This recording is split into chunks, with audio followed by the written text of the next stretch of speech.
Fala guerreiros, fala guerreiras, Ludmila Lima aqui falando e hoje a gente vai para o nosso quarto vídeo, a trilha, onde eu estou compartilhando todo o caminho que eu fiz para me tornar uma guerreira de mim mesma. Se você não assistiu os 3 primeiros vídeos, vai lá correndo, assiste, nem que você bota em modo acelerado, mas assiste. Tem muito ouro ali para vocês extraírem. Aqui hoje eu vou compartilhar os ensinamentos que eu tive na minha 4ª expansão da consciência com as medicinas da floresta, mais especificamente a ayahuasca. A minha 4ª expansão foi muito especial. Todas foram, né, gente? Todas são muito especiais, cada uma com seus tiros, porradas e bombas específicos. Agora, tava nem no roteiro, mas eu já quero lembrar de falar uma coisa para vocês. Eu sou uma pessoa que eu levo o meu processo de autoconhecimento, de autocura muito a sério. Então, todas as vezes que eu vou para a expansão, no dia seguinte eu tiro um tempo, eu tiro uma tarde, um momento e vou anotando tudo. Então, assim, deixa eu ver até aqui pra... Eu não trouxe o caderno oficial, tá? Mas, ó, aqui, só para vocês terem uma ideia, é o resumo. Isso que é o resumo que eu fiz, o resumo do resumo, tá? Então, ó, resumo da primeira expansão, os principais ensinamentos. Resumo da 2ª expansão, os principais ensinamentos, da 3ª expansão, da 4ª expansão, que eu vou compartilhar hoje aqui com vocês. Então, isso aqui é fundamental. Não tem como você ir para uma expansão da consciência, ayahuasca, tipo, vou lá ver o que dá, vou ver, né, vou ver lá o que dá. Gente, aquilo não é brincadeira. Se você já chega com esse espírito de vou ver o que dá, ou curiosidade, tipo assim, você vai perder o seu tempo, entendeu? Você vai sair às vezes mais confuso do que entrou. Então eu sou uma pessoa que eu levo, até a minha espiritualidade eu levo ela com profissionalismo, entendeu? Com seriedade. Então essas anotações fazem com que eu sempre vou relembrando. E outra, toda expansão, né?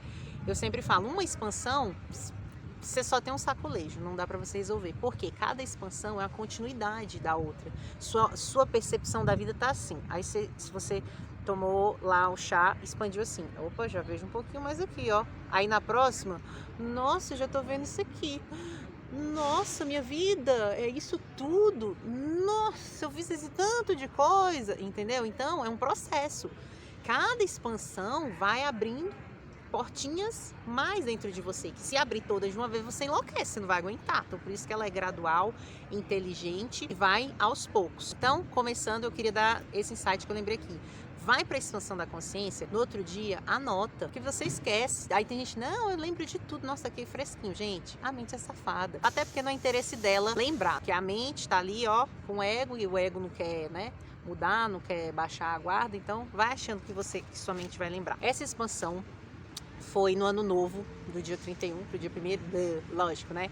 E pra mim isso já foi especial, porque eu falei, gente, eu vou entrar o ano de uma forma diferente, que eu nunca entrei na minha vida, né? Vou entrar comigo mesma, vou entrar nessa conexão, vou entrar nessa espiritualidade, nessa comunhão. Como eu já tinha tido outras expansões, eu vi que por mais que a gente ataca, depois vem uma sensação de acalento, amor incondicional muito grande, que vale a pena tudo que a gente passa, né? Então eu falei, eu vou iniciar o meu ano muito bem. Dessa vez eu decidi que eu ia ficar do lado de fora, queria ficar do lado de fora, levei minha cadeirinha de sol novamente. Tava uma lua cheia, gente, linda, linda, linda. Eu tava aqui, ó, tipo aqui, sentada na cadeira, a lua lá, bem aqui na minha frente. E aquela coisa mais linda, né, lua cheia no ano novo. E naquele momento eu sentia, quando a força começou a vir, e o que eu senti? Que a lua, nessa vez simbolicamente a lua, conversando comigo, era Deus.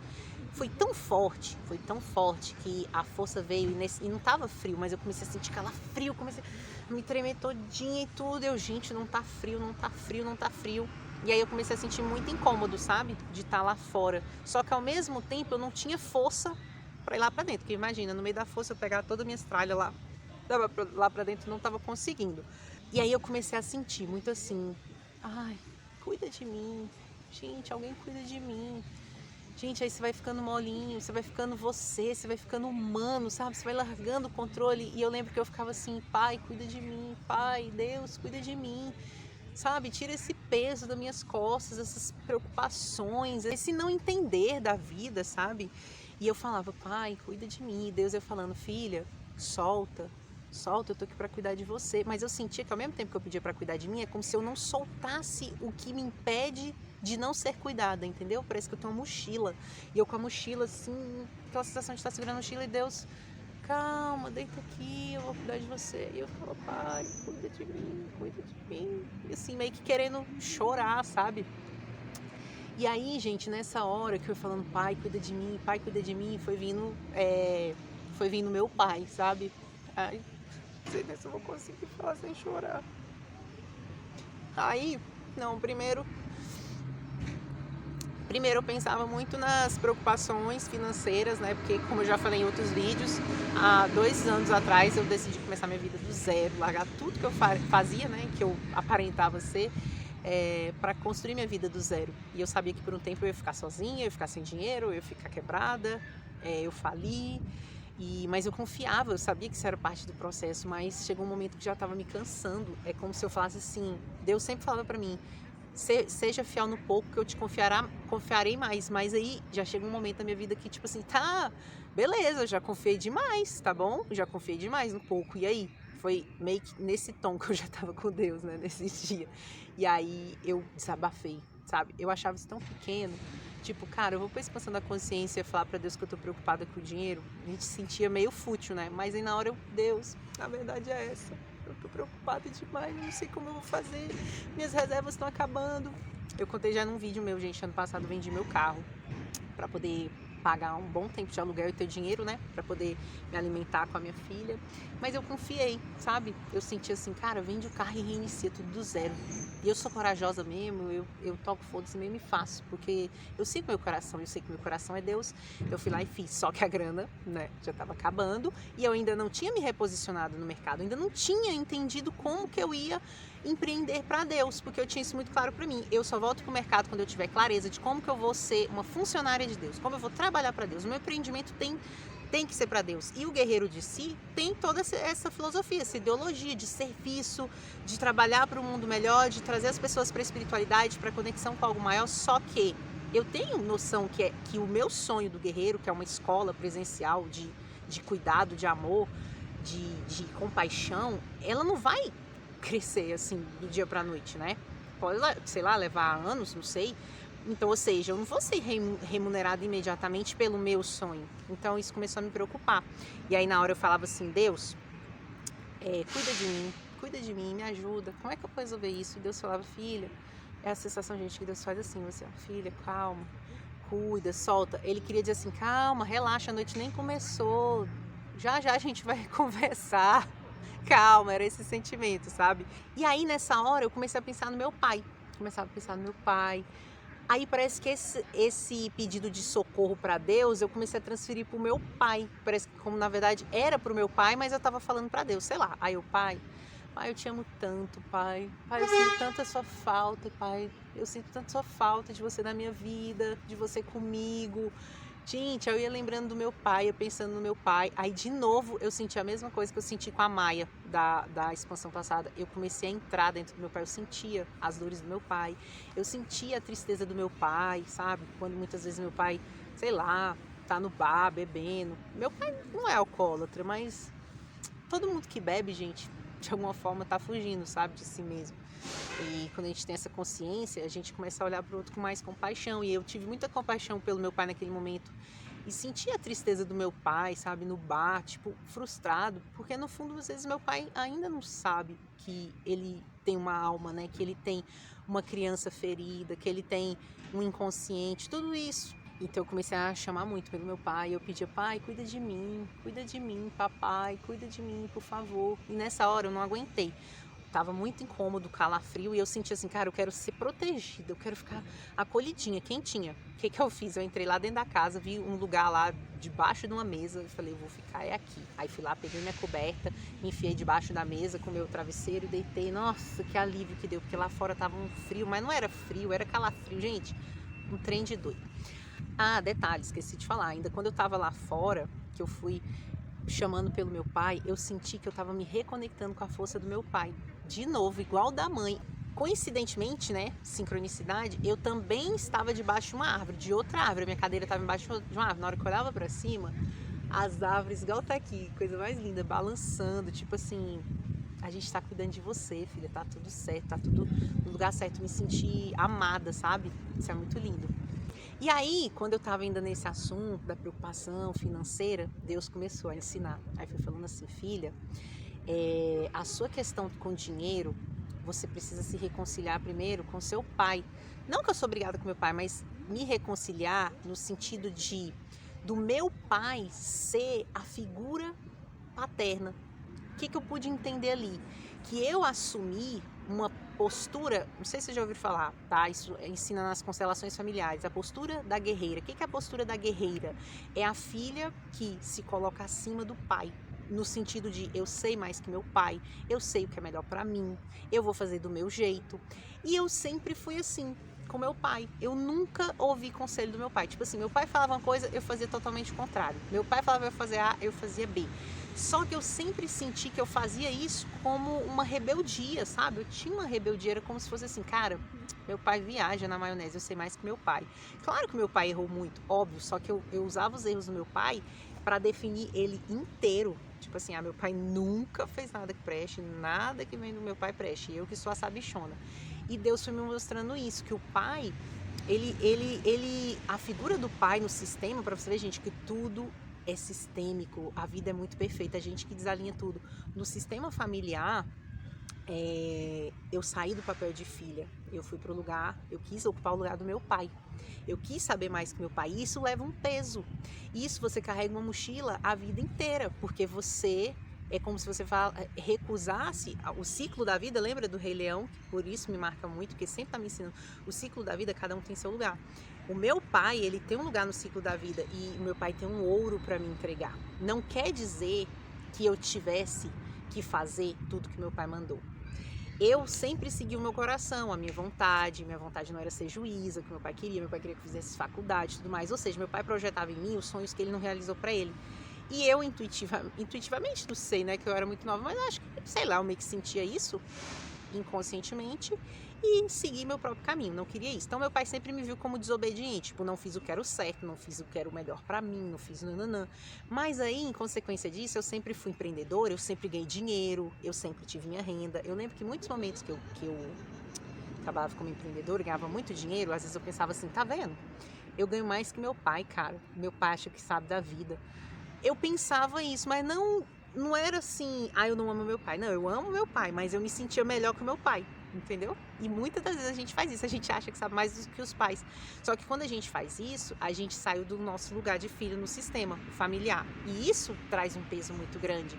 É como se toda pessoa tivesse um ouro para entregar. Seu pai pode ter sido um lixo, um traste, sei lá como que você quer definir o seu pai.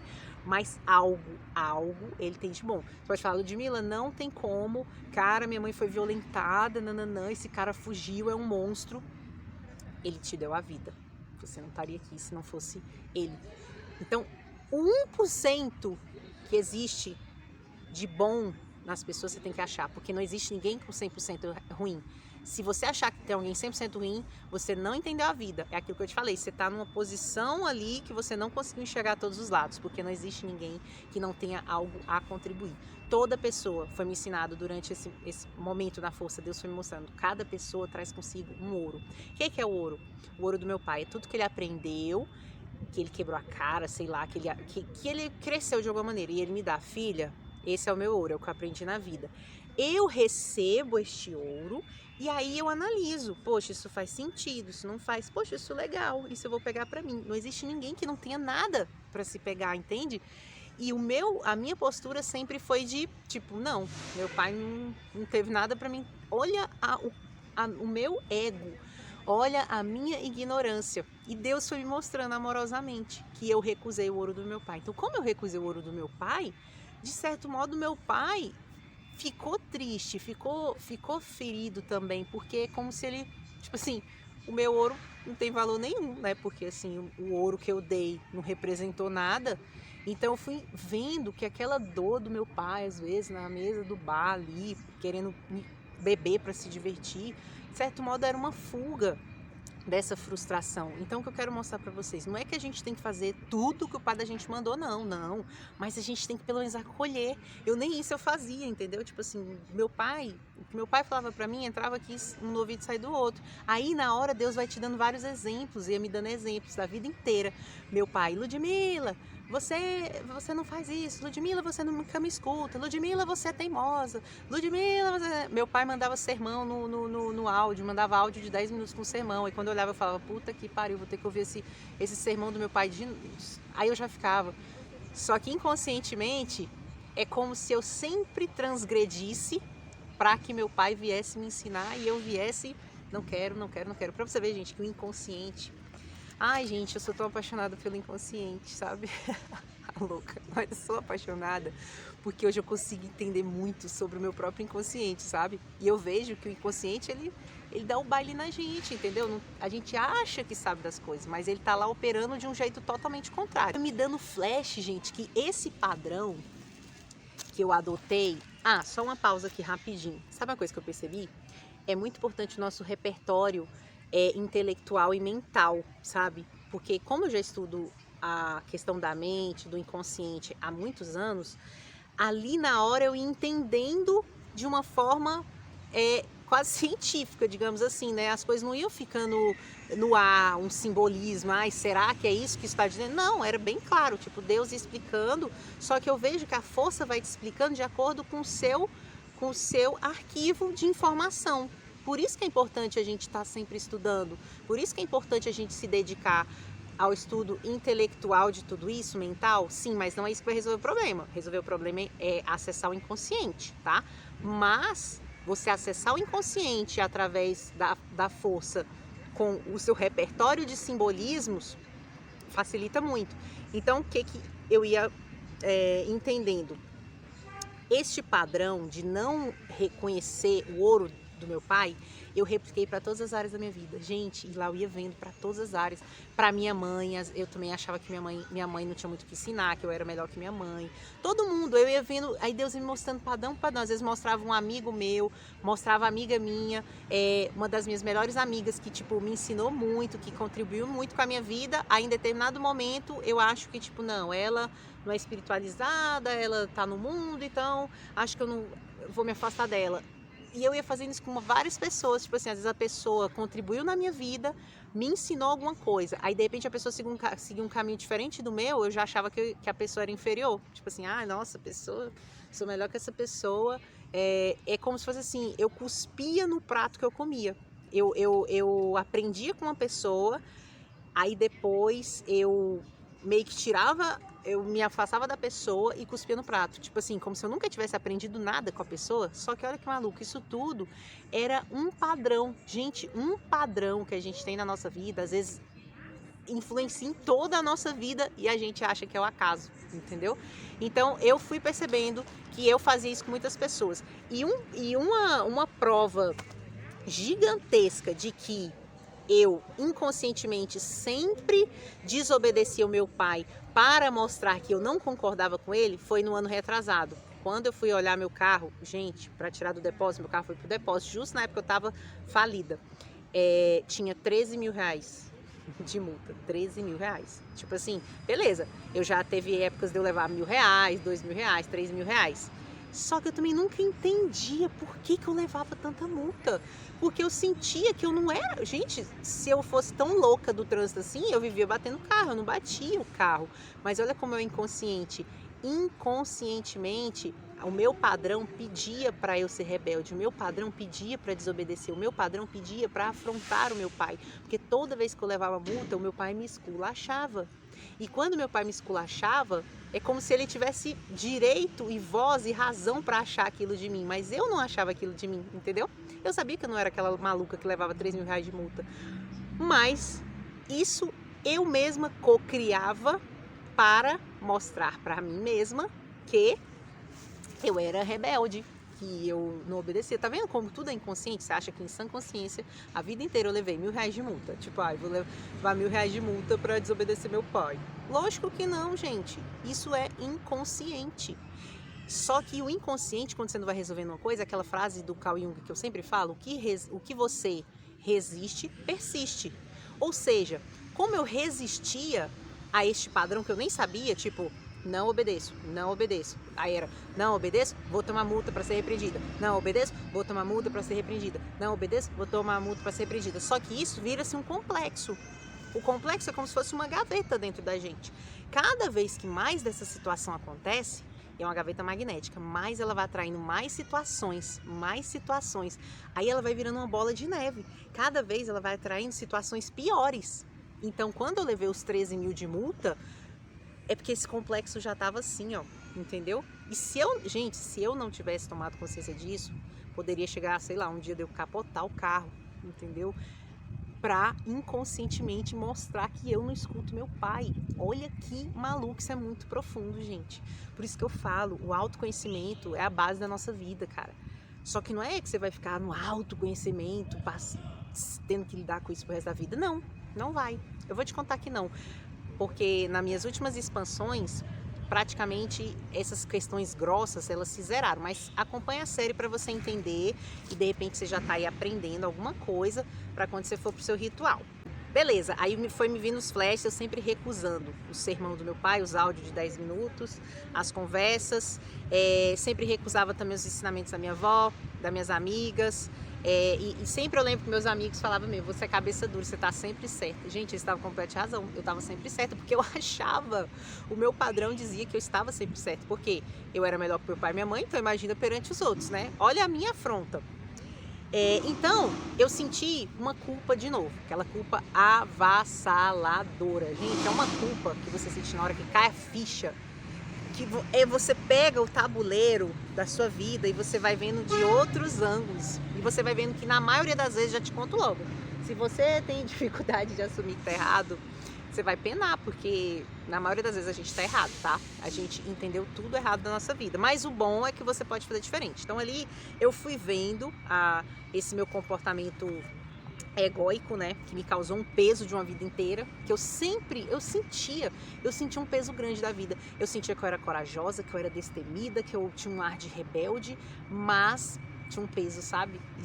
Tipo assim, eu nunca posso desmoronar, eu não posso cair, eu não posso quebrar. Eu sempre fui uma muralha, mas uma muralha de fortaleza. Só que a gente não vive só da muralha, entendeu? A gente também vive da vulnerabilidade. Então lá eu acessei minha vulnerabilidade pro papai cuidar de mim, acessei minha criança, sabe, gente? Naquela hora me veio muito forte uma cena que me marcou na infância do meu pai, a gente no parquinho, e eu subi meio que num negócio bem altão, aí meu pai lá embaixo, pula filha, vem, pode confiar, pula, e aquela cena não saía, gente, aquela cena ficava repetindo o tempo todo, como que diz assim, cara, eu sempre pude contar com meu pai sempre esteve de braço aberto pra mim, em que momento que eu despiroquei, sei lá, deu essa louca em mim que eu comecei a achar que eu era melhor que meu pai, que eu vou fazer do meu jeito, sabe? Mas na hora também eu entrei nessa viagem, Deus falou, não importa, pra que você quer saber em que momento que você deixou de pular no colinho do papai e contar com ele e virou a guerreira da vida, né? Não precisa você querer saber, né? E, gente, quando eu falo isso, você vê que essa história do guerreiro é muito ancestral na minha vida.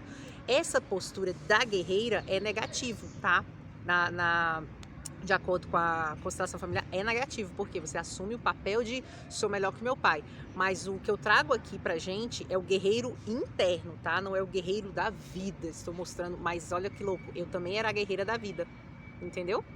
Eu achava que eu era a guerreira só interna, a força da guerreira e tal. Mas não, a minha força, eu também era, vamos dizer, o lado luz do guerreiro forte, que se reconstrói e quer estar a serviço do mundo, mas também era a guerreira externa, que era o lado sombra, o lado negativo, né, desse arquétipo. Então o padrão que eu tinha era esse. Eu aprendia e depois eu cuspia no prato que eu aprendi. Repliquei esse padrão em todas as áreas da minha vida. Aí foi encerrando esse assunto pai, depois vem aquela sessão acalente, você se sente muito amado, porque também, né, filha, a bomba é tão grande que depois Deus fica com dó de você e te mima, te denga, te ama, você sente aquela paz, aquela coisa assim que você nunca vai sentir em outro lugar, aí você fala, gente, é Deus mesmo. Me reconectei com o meu sonho, sabe? Eu sempre tive um sonho de ter a família, eu sempre tive aquele sonho de ter uma família margarina, tampa de margarina, mas tampa de margarina verdadeira, né? Não tampa de margarina fake. Sempre sonhei em entrar de noiva na igreja, de casar com um príncipe encantado, que tem alguém que é um príncipe e de ter 3 filhos. Esse sempre foi meu sonho. Só que, quando eu fui mãe solteira, né, da Maia, sem planejamento, como eu não casei, não fiquei com o pai da Maia, né, amo o pai da Maia de paixão, tenho um respeito muito grande porque ele é o pai da minha filha, né, amo demais. Muito respeito mesmo, como pessoa. E eu não fiquei com ele. Mas o fato de ter sido mãe solteira, sabe o que eu fiz? Peguei meu sonho, amassei e guardei lá no fundo, no fundo, no fundo, no fundo da minha alma. Guardei. Porque eu esqueci desse sonho depois que eu fui mãe. Isso acabou, sabe? Esse sonho parece que nem existia, eu não lembrava desse sonho. Eu lembro que às vezes as pessoas falavam assim, você ainda vai ter mais filhos? Aí eu falava assim, tipo com ar de desdém, não, vou ter mais filho não, já amo minha filha, gosto da minha filha, tá bom demais, o tempo que eu ainda tenho aqui nessa terra eu quero realizar meus sonhos, não, bem ego, né? E aí, naquele dia deixa eu lembrar de um detalhe, na última expansão, lembra que eu falei da Maia? No final da expansão, olha como a gente, mesmo expandindo, a gente erra. No final das contas, eu lá, imaginando minha filha, minha mãe, toda feliz, né? E aí eu pensei assim, cara, eu acho que eu não vou ter mais filho não, mas eu espero que a minha filha tenha muitos filhos. Eu me imagino aquela vozinha, toda sábia, assim, sentada na cadeira de balanço, lendo historinha pros netos, dando conselhos, sabe? Aí eu pensando comigo, cara, eu vou falar pra minha filha ter, assim, uns 5 filhos, porque eu sonho em ver aquele bando de neto, assim. Ou seja, olha que maluco. Quando eu fui terminar de editar o vídeo, eu vi que tava faltando um pedaço. Então, tô gravando em outro dia. Mesmo cenário lindo, mas só fechando para não ficar sem nexo, a gente passar para os próximos vídeos, só para vocês verem que mesmo quando a gente está crescendo, se transformando, a gente nunca pode achar que a gente já sabe de tudo, que a gente curou tudo, que a gente está consciente de tudo. Por quê? Quando eu refleti isso, que eu queria que a minha filha tivesse vários filhos, o que eu quis colocar ali? Que eu estava transferindo os meus sonhos para ela. Eu inconsciente ali já estava tipo projetando os meus sonhos nela, né? Coisas que muitas vezes meu pai fez em mim, minha mãe fez em mim, projetando o que eles não foram em mim. E no final dessa expansão, eu me reconectei com esse sonho que sempre foi um sonho muito forte para mim, que é ter uma família, que é ter muitos filhos. E aí eu lembro que no final eu me reconectei com esse meu sonho, que é ter uma família, né? Eu me reconectei, pude perceber assim que eu que tenho que realizar esse meu sonho, né? Eu não posso terceirizar esse sonho é meu. E aí eu resgatei, no finalzinho assim eu resgatei. E aí eu só perguntei assim para Deus, mas já tinha tanta conversa rolado, né, que não deu tempo nem de se aprofundar. Mas eu perguntei assim, Deus, eu já conheço essa pessoa, né? Ou eu ainda vou conhecer essa pessoa? Aí Deus falou assim, você já conhece essa pessoa. Mas eu nem fiquei perguntando, nem investigando, nem bisbilhotando quem era a pessoa e tudo, porque eu já tinha... Gente, já foi tanto processo nesse dia que eu falei assim, não, deixa isso aí para outros capítulos. E aí nos próximos capítulos a gente vai dar seguimento à série A Trilha e vou desvendando junto com vocês todos esses mistérios que nunca tem fim, né?